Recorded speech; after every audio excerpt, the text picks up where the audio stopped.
Hit toward the hole. Jeter backhands from the outfield grass. Got him! That was Derek Jeter. He's one of the best defensive players who's ever played the game, but it took time and practice for him to get as good as he is. Today we'll be learning how to field a ground ball and transitioning to throwing it. We'll be using a glove and a baseball or softball. It's important to know how to field a ground ball because it's a huge part of the game defensively.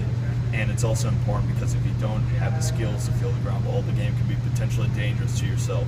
So for our first activity, we're going to be rolling a ball with a partner and not using a glove. I'll demonstrate that for you right now. As you can see, I'm keeping my butt down, using two hands and watching the ball into. The goal is to not let any balls go past you. When I say back up, the partner across from you is going to go to the second white line and wait for further instructions. So for our next task, your partner will back to the second line. From there we will start using our glove and we will keep the cues in mind from the last task. But now we're going to work on transitioning to throw.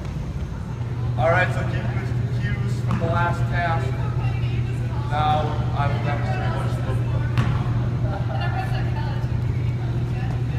So then once you get the ball here, exchange to your throwing hand, have your wrist outwards, and then once you go to throw, you're going to come all the way to your throwing hand is opposite hip. We're just going to work on the foul for now. We're not actually going to release the ball.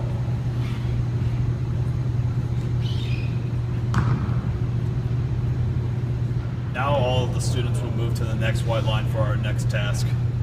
We're going to still be rolling the ground ball to our partner, except we're going to be shuffling side to side, then transition to throw. You'll get 5 attempts each. Make sure to throw accurate throws and just try and throw as hard as you can to your partner.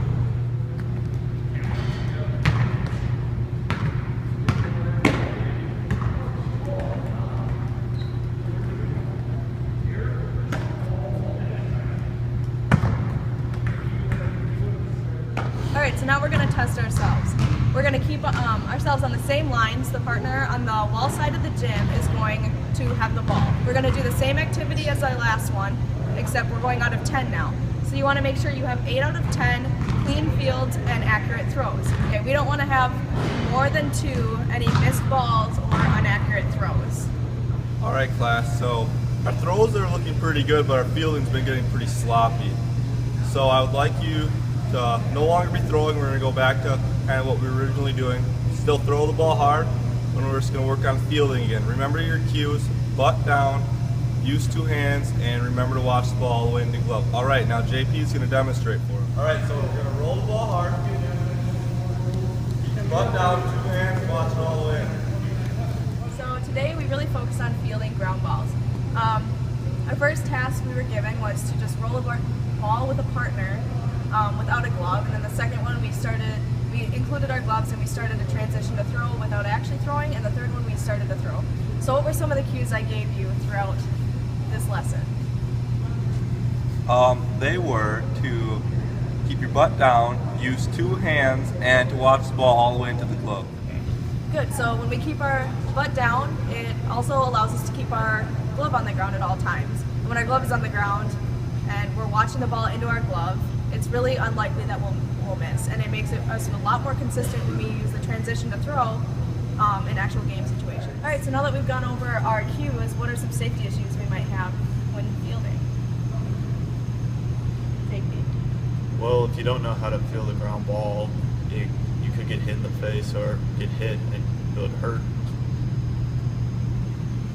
And that's completely true. So when if we don't have our glove down and vertical, it can come and pop us in the face, slide up our arm and pop us in the face, something like that. Or if we're not watching the ball into our glove, it can hit us anywhere on the legs.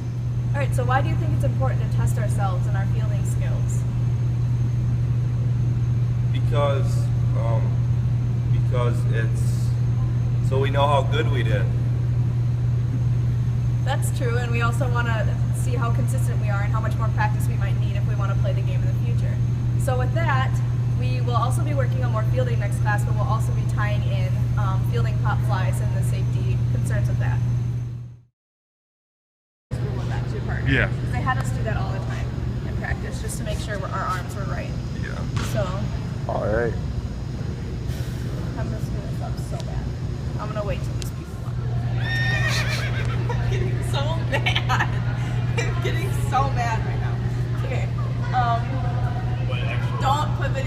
my wedgie in